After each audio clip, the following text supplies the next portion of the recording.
Good news to share about the family shot on I-240 earlier this week. Fox 13 has confirmed that 2 of the injured children are improving.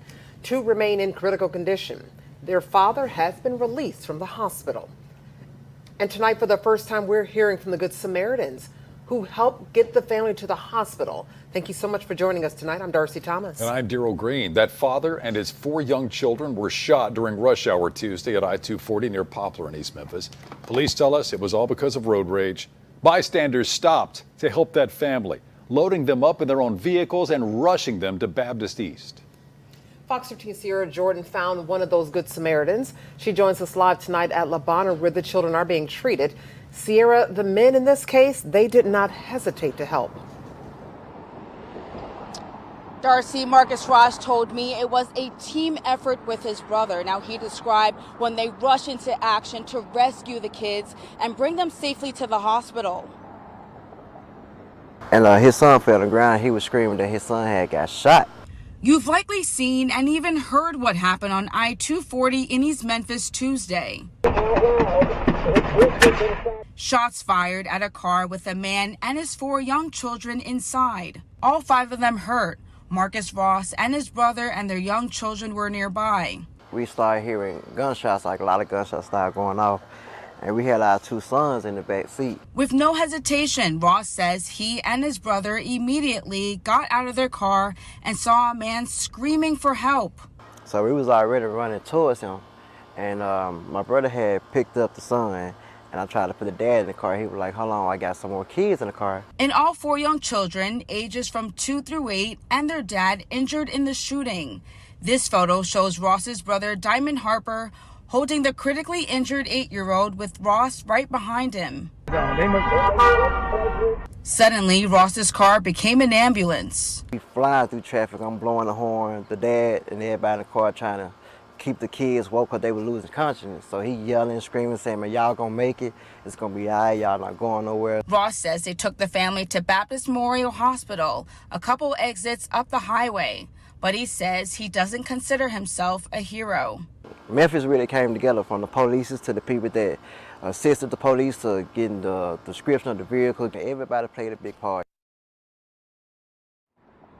Now, Ross says the 8-year-old victim is the hero because he was encouraging his younger siblings that they will all be okay as they were rushing to the hospital. Now, coming up at 6, you'll hear more from Ross and him and his brother's efforts to save the family. Darcy? That is Fox 13 Sierra Jordan reporting live tonight. Thank you so much, Sierra. Welcome back, man. Welcome back, man, to the Universal Thought Podcast, man, where we share universal thoughts, ideas, concepts, philosophies, and we just have some all-around good conversations, man. I am your host, E. Smith. B-I-G-D-R-E. And Slick in the building. You dig, man. Listen, we this is the first episode of season 2. Season 1, man, we had a lot of great guests on the show. We talked about a lot of good stuff, man. We just get into a lot of philosophical debates on this show, But we have a lot of interesting perspective from real good people, man, that we feel like means something to us and means something, to Memphis. So if you're from Memphis, you know what I'm talking about. First off, what's going on with my guests, man? My co-host. Everything's good, man. I'm just happy I ain't at work, so it's hot. You don't work on the weekend, or No, I work my way up to senior, so I have a long weekend, but it's hot during the damn week, so yeah, I'm loving this coolness, so yeah. I don't know how you work. When you been talking about it being cool. Man, been hot. You gotta work, everybody work. Every job you got ain't always your perfect job, but it's my job, so. Right. If I had my way, I'd even have a desk and a cool fan making over 100,000, but since I got, Seriously, you can work behind a desk? Whatever, Chris. Because I can't. I'm sorry. Shit, I can. It was air conditioned. What's been going on with you, Chris? All good. Family taken care of. I can't complain. I'm in a happy place right now, so I'm good. I'm good. I'm totally good. Did that, man. Well, we're gonna get into it, man. We got a real I don't even want to call him a special guest, man. We got a hero in the house. You dig what I'm saying? I actually a friend of mine, real good friend of mine, Danny Green. Shout out to Danny Green, man. Shout out, Danny. Big D. Danny was on the show. He was actually the last guest on the show. He been putting in work. He been doing skits and movies and stage plays and all that good stuff, man. And he told me about somebody that I seen on the news not too long ago. So a few months ago, there was an incident that happened in Memphis. If you're from Memphis, you know it get crazy. So it was a road rage situation. Somebody got the shooting on the expressway, and you know, you just have somebody that you just never know who's around you. And these fellas jumped into action, and actually, like, I guess they saved these folks' life. And I'm pretty sure y'all seen it on the news. And it's a privilege for me to be able to actually sit up here and talk with them and let them tell their story. So without further ado, man, I got Mr. Marcus in the house, and we got Mr. Diamond in the house. What's going on, fellas? what's up? What's going on with you? Pretty good, man. What's been going on, brother? You all right? Yeah, man, just living life. You're living life. Living life, man. I can dig it. I can dig it. You from Memphis, right? Well, I'm from Mississippi, Claudel. Oh, you from Mississippi? Yeah. Country boy. Yeah, you know what it is. Okay. Well, listen, it ain't everybody in this, well, except for them, but everybody else from Mississippi. You know what I'm saying? Everybody from Mississippi. It's a big old country house, man. You see she passing out reds. You can't get no country than that. You know, right? Show them. Smoked sausages, coleslaw.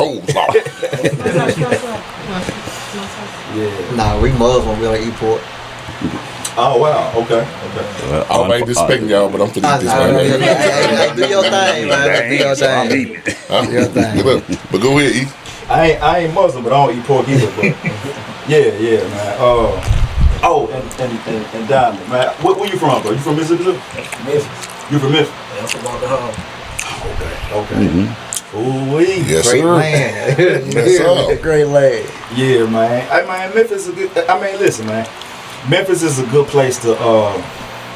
If you're from Memphis, you know what to do around Memphis. You know, you got to know somebody when you come here. First of all, right? And one thing that I hate is that we never thought it would be a day that we had to watch out. Like, we always knew that, you know, we come from, you know, places where they did drive-bys. We came from places where, you know, it was random robbery and maybe a little bit of shooting here and there. But we never thought we'll see the day, man, when they'll be shooting on the E-way at innocent people. You know what I'm saying?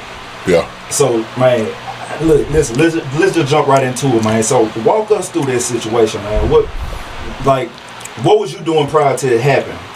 And then what made you actually, like, take that leap and do what you did? Man, in all honesty, we was going to my brother's truck to change his tire. To be honest. We was just another regular day. Right. And we had picked our kids up from school and everything. You know how they 5 o'clock traffic be on the E-way in Memphis. And we just cruising through traffic. Next thing we know, we hear gunshots. So we look at each other like, man. How many times they shoot? Like maybe 3, 4. As in, we assumed that one of the bullets had hit the truck. Right. So we tell the kids get down in the back seat.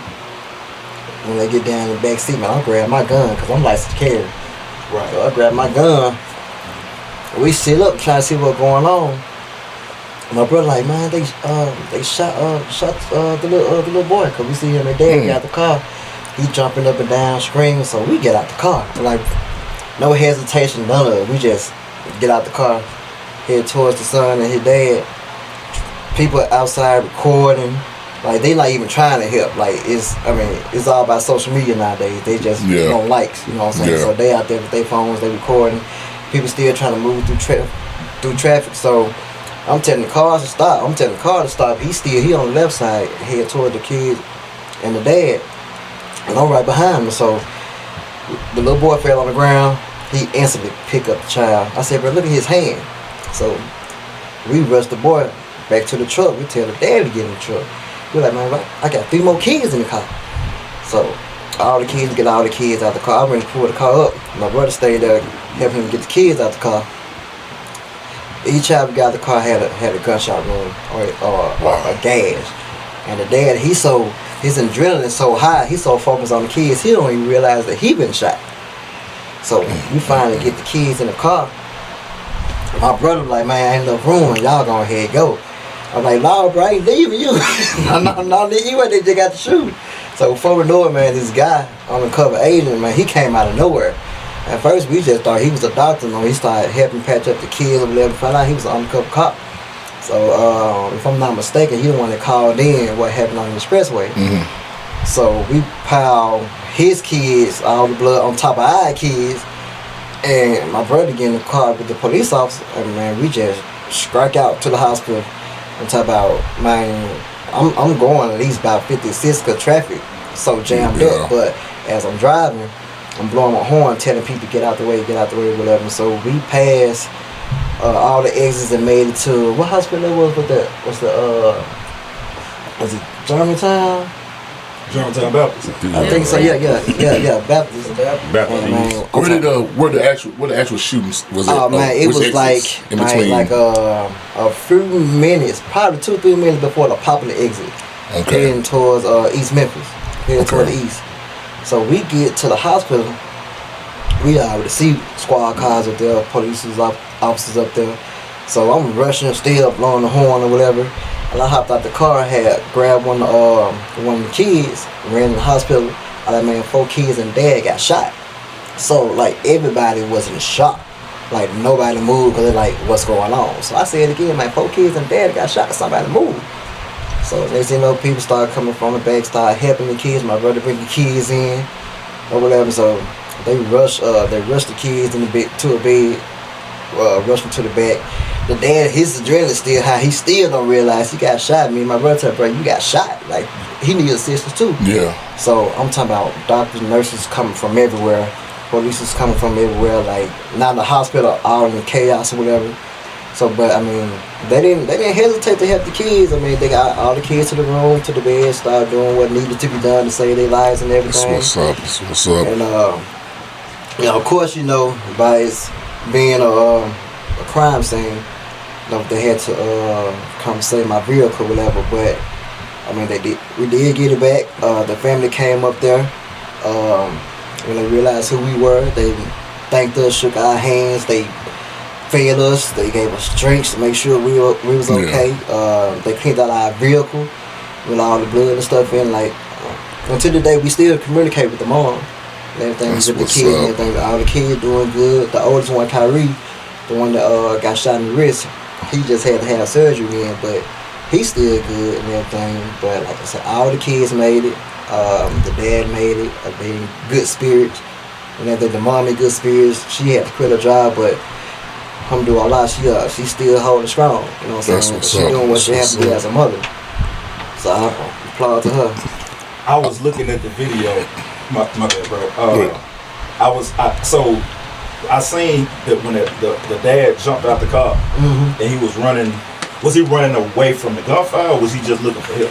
Because I could tell he was in shock. Yeah, I think he was mostly when we ran up to him. He was on the phone. I think at that time he was telling mom that him and the kids got shot.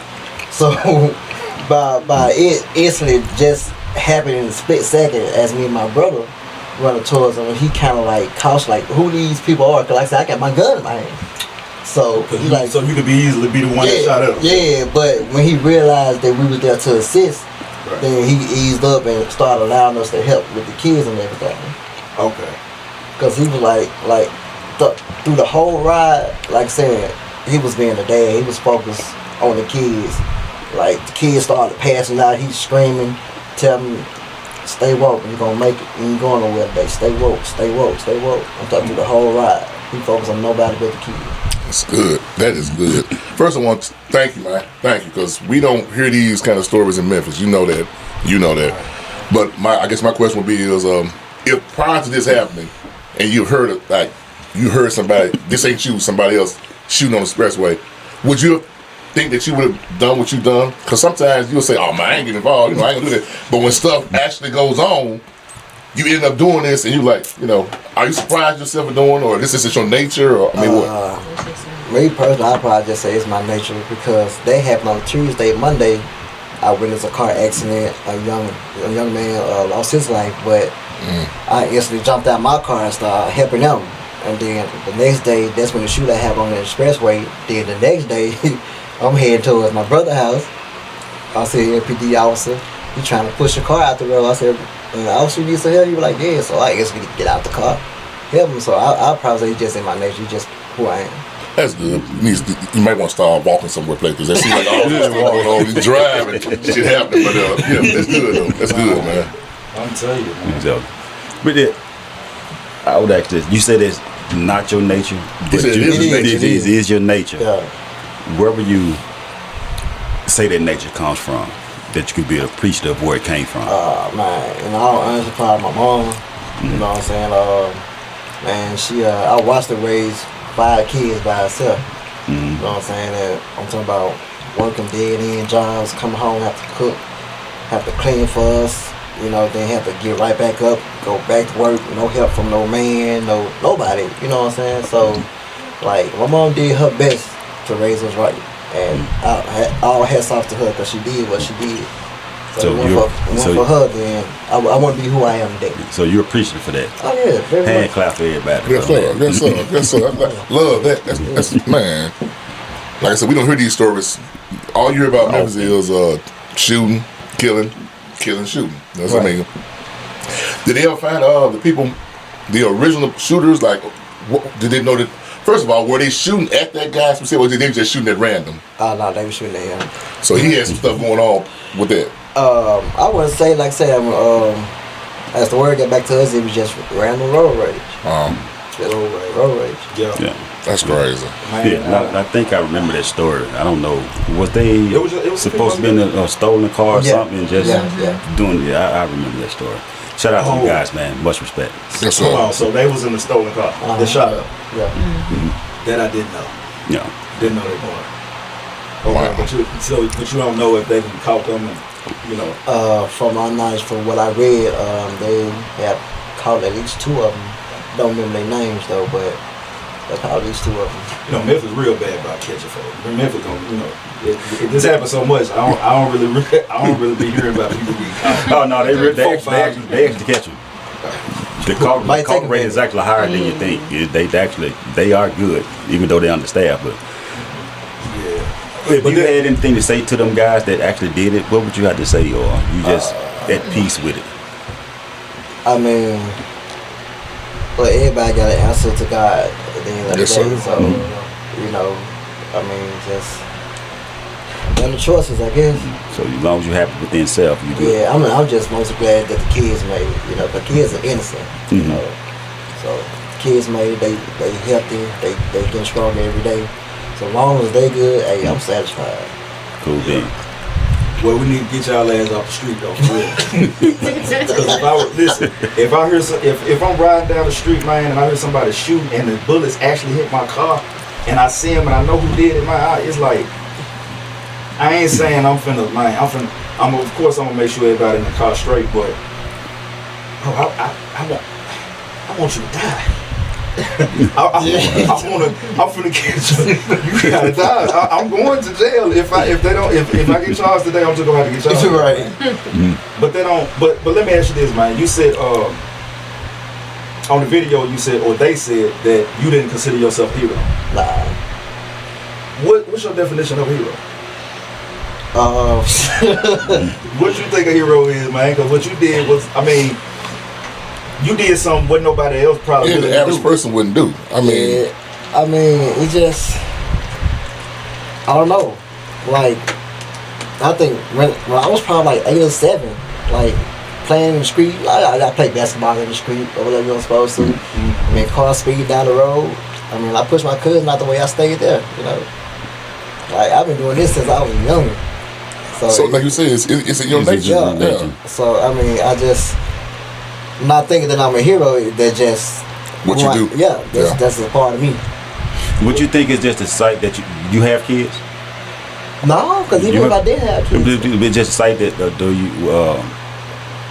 would you think the sight of seeing the kids hurt would actually make you did it and not wanted to consider that? Honestly, if it was the dad by himself, I still would have helped. And out of however many people was on the expressway that day, You the only one that jumped out. You and your brother. Yeah, me and my brother. Yeah. And I said everybody else would record. Like they made my brother so mad. Brother, like y'all really just gonna see him record and I help. You know what I'm saying? I mean, like everything is social media nowadays. Exactly. Let me ask you, man. What was you like? What was going through your mind when it happened? Like what was you thinking when it happened? And when who was the first one that seen it? And who? I guess he's first. But who idea was to jump out the car and do this? He's like, oh man, we need to talk. He the humble guy. Yeah, man. What was going through your head when it happened, man? And how do you recollect it happening? Honest, I don't really. It went by that fast. You don't even remember what happened. That's like for me. I've seen a lot of them. Been around it. My first time ever just really being on the news around it. Like a lot of them. My brother was. I had a sister. She was shot 17 times. Brother, he was shot in the head, pushed out on the E-way. Like I've been in the car with two of my best friends when they died. I lost a son. My oldest son. So it's like. I don't know. A lot of times I remember being the person I always been like, they need help though. Right. Like I ain't gonna lie, I know how I feel to be wanting somebody to be there to help you in the moment. But that's how I know what it's like. I've been in this situation so many times. Like God prepare you for things. God prepare you for things. And that just probably was one of the things I prepared for, because a lot of times when I needed help and I ain't having somebody need help. And so, like you said, it's just I don't know how you do. Just sit there and watch it. Do y'all feel like maybe this is somewhat of y'all purpose? Because it seems like y'all have been in this situation a handful of times, but y'all are so modest about it. And I ain't saying that you got to be, expecting like this, big praise from everybody. But for what y'all did, like real talk, y'all did something like.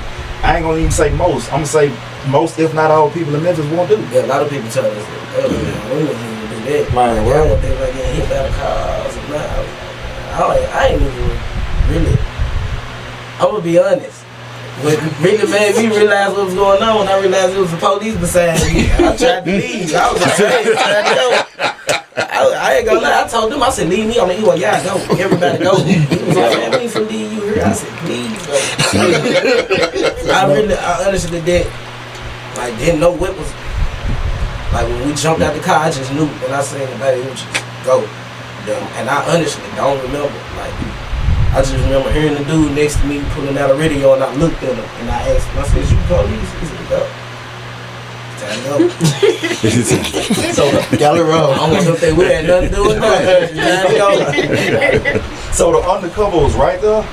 He pulled up. I thought he was an ambulance. Like, the way he came was like he was a real ambulance. He patches, he had the kit. He got to talking, and I got to hear it, and I was just like, it's the police. We ain't do this. I was like, it was just so much. It was just so much going on at that time. I'm just like, man, we help him. He was like, he seen it. He was like, all right, go. And I jumped in the car with him. It's like, all right, with you, this right. Front seat. Yeah, but that didn't mess with you. They ain't asked you if you got some warrants or they. Nah. They actually, it was like, for me, that was the best encounter I ever had. Like for real, like, you can look at me and know, like, I ain't the type of person they don't want to be saying a hero in Memphis. So. Don't it make you feel good or better about yourself to be on the other side of being questioned by the police? I always been on the other side. They the ones on the other side. Don't it make you feel better about not being on the other side? Yeah, it do. But I always, like, I'm telling you, that's why I, like a lot of people don't know, like, I'm heavy with the youth in my community. Like, I just don't really I ain't up there, but you can ask. They'll tell you, like, dude, you heavy around there. So come to You school, more of an action man. You don't need. You ain't with that the kids in my neighborhood know me. They know me well. Like, they come to me, like, I just had my little guy call me today. Bro, I need some shoes. I know you gonna. I'm like, I got you. Give me a little minute, I got you. So, and I got 6 kids that all stay with me. I've been married 6 years. So, and I got a son that has to be up on a 2-parent supervision at all times. Just had his trachea removed. So, and just had a newborn baby, my daughter. So, it's family. I know sometimes, man, all we need, if people really had somebody that was there, they'd be like, man, I know you need me. But I need you just as much as you need me. Right. Yes, sir. Right. Yes, sir. Like, that's how it was for me. We didn't have people. We had people that said they had voices. They didn't say nothing. And now part of life, they know we didn't have father figures and nothing. So yeah, I made a lot of mistakes. A lot of them. And I don't regret them because if I ain't go through what I went through, I wouldn't been able to jump out that car and say, there you go. People don't know what it's like to be in the middle of fire, or like mom that lost house fires and been through all type of things. So I know, like, okay, I done did it all for nothing. I can do it for something. There you go. There you go. Like, real. Like, it's just real. Like, I did something crazy. Not to even bring this up, I did something, like, when I became Muslim, a lot of my brothers, it's like, man, what you do this? Like, you know, a lot of people, when they don't know, they'll say something. And I was like, one day I called them just to play a move on them. Yeah. I said, hey, man, I just had a situation. Now y'all pull up. Man, when I tell y'all, my house is surrounded. I'm like, look, y'all see how quick y'all was ready to follow me to some drama. Yeah. Let me take y'all to God. The same way. There you go, brother. So I just always been like that. So love hearing that. I don't be out there because I know I still hang with a lot of people who just ain't. Some people just ain't gonna change. Some people ain't ready for change. Some people don't know change is possible. True. But I don't judge nobody. I ain't here to judge. I'm here to be like, hey man, if you say me change, you know what I was doing. Right. You know how my record speaks for itself. So man, you shine. Let your star shine, man. Right. Yeah. Right. They may change, they may not, but they said they know you. Yeah. They know what you've been through. They know who you are now. So that's what's important, man. I just want to be home. Like, I know what it's like. Yes, sir. That's what I tell you. And you said you had a child that died? Yeah. My son, Jeroy Holding. He would have been 75 years old. Both of you? How did that work? I was, like I say, you know, I be around people in my neighborhood, and I was in a home, and one of my friends I didn't know had a addiction in, and my son was roaming around his house. And my son, any house he go to, like he go to his house right now, and he go all the way through your house. He know I don't take him around nobody that he don't call my uncle. Right. But in the same, and I said it because the same time I lost my son, I lost my friend, so I got him like my little brother to an overdose. And my son had ended up, I guess, getting around something he had in the house with him. And the same night I got the call. The next morning, I got the same call. And my friend gone. So. Well, my condolences, homie. Like, losing a child, I can't even say I can relate, but I can imagine how you been able to deal with it since that happened. You know, this first time I ever spoke about.